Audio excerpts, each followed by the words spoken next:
به مدت 24 ساعت بعد استوریه بمونه. آقا عجب فضایی داره این، عجب عظمتی داره این مسجد، خدایش خیلی بزرگه. گفته بودم بهتون یه آف دیگه براتون میذاریم آخر ماه دیگه، یه سورپرایز باحال براتون دارم. حالا این دفعه آخر ماهمون شد اول ماه، از 5 اردیبهشت تا 15 اردیبهشت 10 روز یه آف جدید براتون گذاشتم. با ما همراه باشید.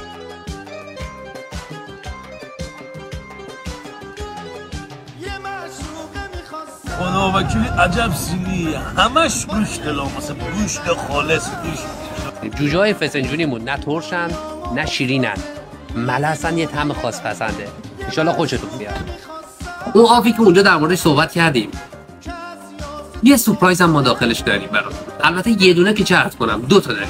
اولش اینه که ما یه طعم جدید به غذاهامون اضافه کردیم، به جاش یکی رو برداشتیم. ما یه جوجه جدید آوردیم که طعم فسنجونی داره، اینو داخل این آفمون جا دادیم. جوجه های فسنجونیمون نه ترشن نه شیرینن، ملسن، یه طعم خاص پسنده، ولی به دلتون میشینه. انشالله خوشتون بیاد. دومیش چیه؟ ما قراره برای شما یه قرعه کشی بذاریم و جایزه بدیم. آقا دیگه گفتیم یه حالی هم بهتون بدیم. حالا چه جوری هست؟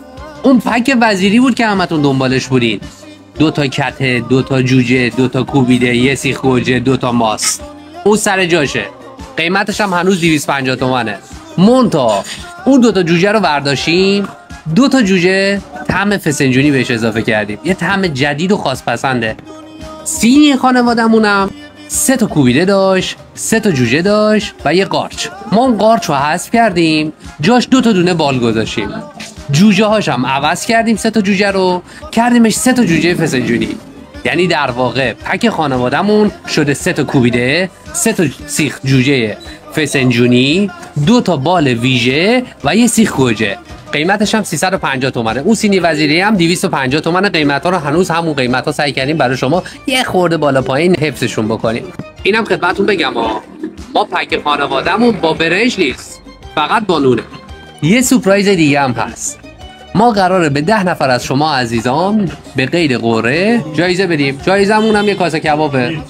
مهمان ما هستید. هر شخصی که ما رو استوری بکنه و 5 تا از دوستاشم تگ بکنه به مدت 24 ساعت، به مدت 24 ساعت بعد استوریه بمونه، اسکرین اونو برای ما بفرسته، ما بهش عدد میدیم و این اعداد خب قرعه کشی میشن و طبق قرعه کشی یک شب یک کاسه کباب مهمان ما خواهم بود. به 10 نفر طبق قرعه اینو لحاظ میکنیم، خدمتشون ارائه میدیم، مهمانشون خواهیم کرد.